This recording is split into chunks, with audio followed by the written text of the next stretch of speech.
Hello friend, welcome to my YouTube channel today rap 28। और friend कैसे हैं आप सब?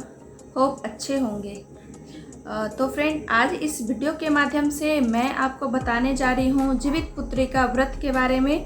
जीवित पुत्री का व्रत 2022 में ये 17 सितंबर को नहाय खाए है और 18 को हम निर्जला व्रत करेंगे और 19 सितंबर को हम पारण करेंगे। दोस्तों, जितिया में जो सामान बनता है उसमें है ये नोनी का साग इसको बोलते हैं, और ये है पोए का पत्ता और पोए भी बोलते हैं हम लोग, और इस तरीके का ये होता है। और ये है कुसही केराव, और ये है मड़ुआ का आटा और मड़ुआ का रोटी और पकवान भी बना सकते हैं आप। और ये है अरवी जिसको हम लोग कंदा भी बोलते हैं, और ये है झींगी। तो फ्रेंड मैं ये सब आपको पहले दिखा देती हूँ ताकि आपको जानकारी हो। मैं जितिया व्रत कैसे करूँगी उसकी वीडियो भी मैं अपलोड कर दूँगी जैसे ही फास्टिंग हो जाएगा, तो आप सभी लोग वो वीडियो भी ज़रूर देखेंगे। जीवित पुत्री का व्रत हम क्यों करें, लोगों का प्रश्न होता है। या फिर जीवित पुत्री का व्रत कैसे करें, इसका क्या रीजन है, इसका क्या विधि है, कैसे किया जाता है, कौन कौन लोग कर सकते हैं, तो इन सारी बातों की जानकारी मैं इस वीडियो के माध्यम से आपको दे दूंगी। और इसका नहाय खाए कैसे करें और इसको हम पूजा कैसे करें और पारण कैसे करें, इन सारी बातों की जानकारी मैं आज आपको इस वीडियो के माध्यम से देने जा रही हूँ। तो चलिए वीडियो को हम स्टार्ट करते हैं। तो सबसे पहले हम जीवित पुत्री का व्रत क्यों करें, इसके पीछे का बस एक ही उद्देश्य है कि हम जीवित पुत्री का व्रत अपने संतान की लंबी उम्र के लिए करते हैं, उन्हें दीर्घायु बनाए रखने के लिए ईश्वर से प्रार्थना करते हुए हम उनसे ये वरदान मांगते हैं कि हमारे बच्चों को दीर्घायु बनाए रखें, स्वस्थ बनाए रखें और वो अपने जीवन में बहुत अच्छा मुकाम हासिल करें। और फ्रेंड ये जो व्रत है वो सभी माताएं बहनें कर सकती हैं जिनको ईश्वर का वरदान प्राप्त है, जिनको संतान है। अब ऐसा नहीं है कि संतान में सिर्फ बेटा हो या बेटी, ऐसा कुछ नहीं है। बेटा हो या बेटी, आपको संतान भगवान दिए हैं, आप ये व्रत जरूर करें। जीवित पुत्री का व्रत हम कैसे करें, ये दूसरा प्रश्न है। तो फ्रेंड ये 3 दिनों का व्रत है। व्रत तो एक ही दिन करना होता है। एक दिन पहले हमें नियम करने होते हैं, तो जो नहाय खाए कहलाता है। तो सबसे पहले हम नहाय खाए की बात करते हैं और इसमें क्या क्या सामान लगते हैं वो मैं आपको बताने जा रही हूँ। और फ्रेंड मैं आपको बहुत ही इजी वे में बताऊंगी जो आप अपने घर में रह कर के, अगर आप अपने परिवार से भी दूर कहीं बाहर रह रहे हैं तो भी आप आराम से कर सकते हैं। तो चलिए मैं बताती हूँ कैसे करें। जीवित पुत्री का व्रत करने के लिए हमें व्रत के निर्जला जो व्रत होता है उसके एक दिन पहले हम नहाय खाए करते हैं। तो नहाय खाए के दिन हम सबसे पहले अपने घर को साफ़ सुथरा करने के बाद हम अच्छे से स्वस्थ होकर के नहा लें और साफ़ सुथरा कपड़ा पहन लें, और इसके बाद हम अपने पैरों को महावर लगा लें पैरों में। और उसके बाद हम भोजन सामग्री बनाते हैं। तो भोजन में बहुत जगह तो बनता है कुसही केराव जो बोलते हैं। तो बहुत लोग तो नहीं जानते कि क्या होता है कुसही केराव। तो बहुत लोग चना की सब्जी भी बनाते हैं, चना का दाल बना लेते हैं और अरवा चावल बनाते हैं, सेंधा नमक खाते हैं। और साथ में इस दिन कंदे की सब्जी बनती है, और साथ में बनता है नोनी का साग और पोई का साग, या पोई का भाजी भी बना सकते हैं, बचका बना सकते हैं। और फ्रेंड मड़ुए के आटे की रोटी बनती है। और मड़ुए के आटे की रोटी अगर नहीं बनाना चाहते हैं तो आप मड़ुए के आटा का आप छोटा छोटा पकवान भी बना सकते हैं। तो इस दिन इन सारी चीज़ों की आवश्यकता होती है। और फ्रेंड आप उसी दिन एक दूध की पिट्ठी बनती है। तो दूध की पिट्ठी बनाने के लिए करना क्या होता है कि जो आपके पास मैदा है, मैदा लेकर के आप मैदा को गूँथ कर और छोटा बिल्कुल छोटा छोटा आप ऐसे ऐसे करते हुए उसको पतला करके और बना लीजिएगा। और उसको दूध में मतलब 2-4 घंटा उसको पंखे के नीचे रख दीजिए। अगर धूप निकलता है तो धूप में उसको रख कर और उसके बाद दूध में बनाया जाता है। और फ्रेंड, नहाय खाए के दिन आप जो भी प्रसाद बनाएंगे तो सबसे पहले आप उसे नेनुआ के पत्ते पर या झींगी होता है, छोटे साइज का जो होता है, उसके पत्तों पर आप चूल्हों के लिए और सियारों के लिए निकालेंगी।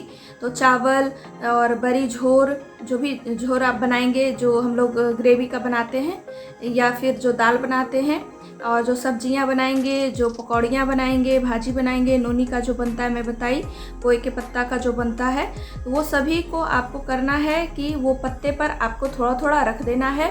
और रखने के बाद एक चूल्हों के लिए, एक सियारों के लिए, और एक पत्ता आपको निकालना है अपने पूर्वजों के लिए, कि आपके घर में जो अब नहीं हैं उनकी याद में वो जहाँ भी होंगे या होंगी, वो जहाँ भी होंगी, खासकर बहुत बार ऐसा होता है कि जो सासू माँ नहीं होती हैं तो उनके लिए भी निकाला जाता है।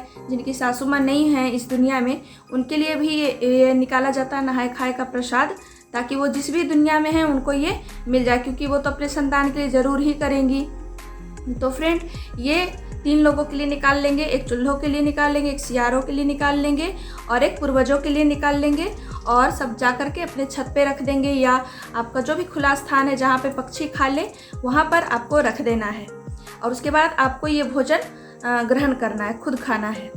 और ये सिंधा नमक में भी आप बना सकते हैं। अगर आप पहली बार कर रहे हैं फ्रेंड, तो आप दोनों नमक ज़रूर लगा लीजिएगा।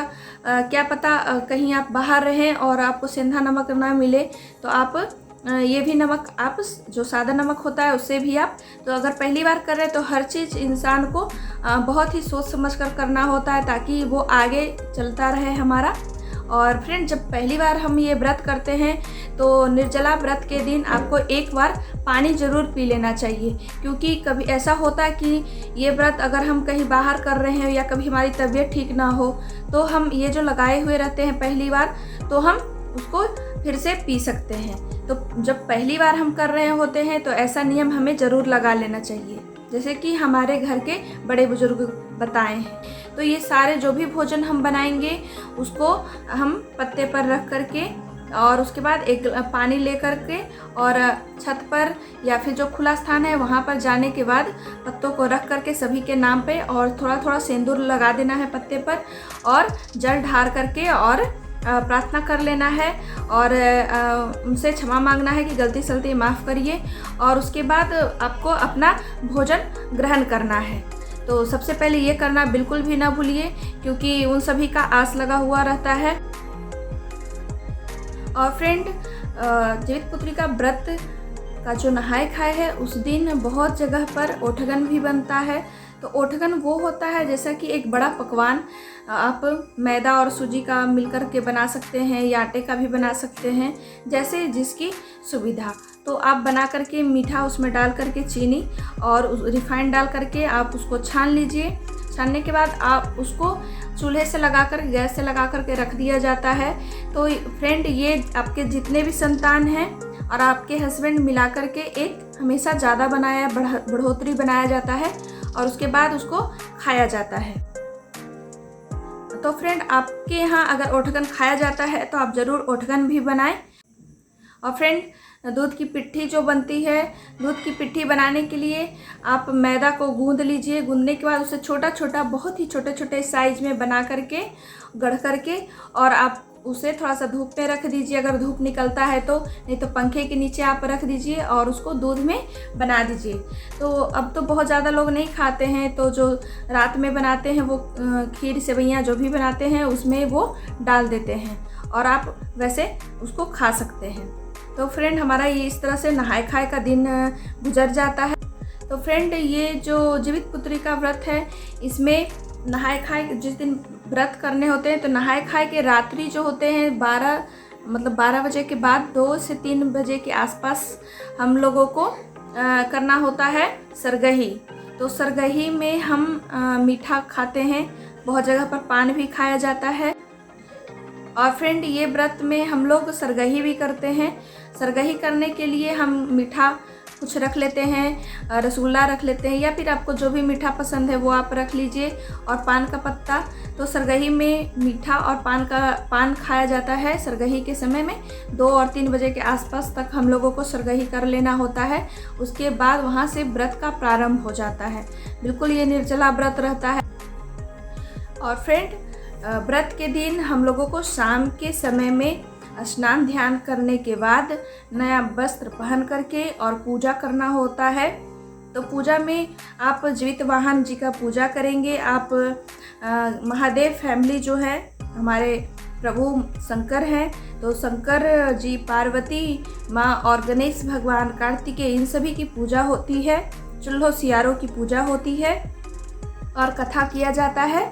और कथा करने के बाद पहले जो जितिया होता है वो अपने संतान को पहनाया जाता है, उसके बाद फिर खुद पहना जाता है। तो इस तरीके से हमारा व्रत का दिन गुजर जाता है। तो दोस्तों, अब हम बात करते हैं पारण का। तो जीवित पुत्री का व्रत का जो पारण है वो बहुत बार ऐसा होता है कि समय निकाला जाता है। अगर समय नहीं भी निकाला गया तो आप सवेरे उठ करके और आप नहा खींच करके और पूजा कर लीजिए। पूजा करने के बाद घर के अगर सदस्य हैं तो वो खाना बनाते हैं, नहीं तो आप स्वयं भी खाना बना सकते हैं। और खाना में क्या बनता है मैं बता देती हूँ अभी आपको। खाना में आपका बनता है वही जो नहाय खाए के दिन आप जो भी सामान बनाए हैं, बिल्कुल उसी तरीके से आपको पारण के दिन भी सारे सामान बनाने होते हैं। और पूजा करने के लिए आपको खीरा बहुत महत्वपूर्ण है। खीरा और चना और चावल, ये 3 चीज़ बहुत ज़्यादा ज़रूरी है। तो इन तीनों चीज़ों को ले करके और आप चूल्हों सियारों को आप जा करके आपको देना होता है। तो कैसे देते हैं वो मैं आपको अभी बताती हूँ। तो फ्रेंड, प्रसाद जो भी हम रख लेंगे, एक चावल रख लेंगे, कच्चा चावल, और चना रख लेंगे और खीरा रख लेंगे, और जो हमारा नोनी का साग होता है वो भी उसमें रख लेंगे। और बाहर एरिया में या छत में जा कर के हम दाएं हाथ से चूल्हों को देंगे और कहेंगे कि चूल्हो ऐसन सब कोई, और पीछे हाथ से देना है सियारो ऐसन कोई नहीं। तो 5 बार ऐसा बार बोलना है हमें। चूल्हो ऐसन सब कोई आगे की ओर देना है चूल्हों को, और पीछे हाथ से देना है, जो अपना हमारा बायां हाथ है उसे देना है सियारों को। तो 5 बार ये विधि करना है, चूल्हो ऐसन सब कोई और सियारो ऐसन कोई नहीं। 5 बार ये कर लेने के बाद धूप बत्ती अगरबत्ती जला लेकर और प्रणाम कर लेना है, क्षमा मांग लेना है। और उसके बाद आप उसी तरह झींगी या नेनुए के पत्ते पर जो भी आप खाना बनाई हैं सब लेकर के और आपको चूल्हों को देना है, सियारों को देना है, अपने पूर्वजों को देना है और घर के द्वार पे भी रख देना है। तो इसी प्रकार से हमें इस सब पूजा करने के बाद सभी के पास जल भी ढार देना है और उसके बाद आपको स्वयं भोजन ग्रहण करना है। तो भोजन ग्रहण करने से पहले आपको इसमें नियम है कि आपको इसमें जो अकड़ी होता है, अकड़ी बोलते हैं हम लोग, जो कुसही केराव होता है, कुसही केराव, तो कुसही को आपको निगलना होता है इसमें, और साथ में खीरा का जो बीज होता है उसको भी निगलना होता है। तो जितने आपके संतान हैं, बच्चे हैं, उतना आपको निगलना होता है। पानी लेना है मुंह में और पानी से घोट जाना है। तो फ्रेंड, पूजा कर लेने चूल्हों और सियारों को देने के बाद हमें अब अकड़ी निगलना होता है और साथ में हमें खीरा का बीज निगलना होता है। तो जितने भी आपके संतान हैं उतने आप जोड़ करके छोटे छोटे साइज का रख लीजिएगा और उसके बाद खीरा का बीज और वो कुसही जो काले रंग का होता है मटर के दाने की तरह, तो वो दोनों को आपको निगलना होता है। पानी के साथ आप निगल लीजिए उसको। उसके बाद आप मड़ुआ का आटा और कंदे की सब्जी, नोनी का साग, पोई का साग और कुसही का झोर, ये सारी चीज़ें या चना का सब्जी जो भी आप बनाना चाहें वो जो आप बनाए हैं वो सब आप पहले आप खुद खाइएगा, बच्चों को खिलाइएगा और उसके बाद ये व्रत इसी प्रकार से हमारा ख़त्म हो जाता है। तो फ्रेंड, आपको हमारा वीडियो कैसा लगा कमेंट बॉक्स में आप ज़रूर बताइए और इसी तरह की वीडियो पाने के लिए हमारे चैनल को आप बिल्कुल सब्सक्राइब कर लीजिए और नोटिफिकेशन को भी ऑन कर दीजिए ताकि हमारा नेक्स्ट आने वाले वीडियो का नोटिफिकेशन आपको मिल जाए। और आप सभी लोग बिल्कुल बहुत ही प्रसन्न रहिए, खुश रहिए और आनंद रहिए। Thank you so much.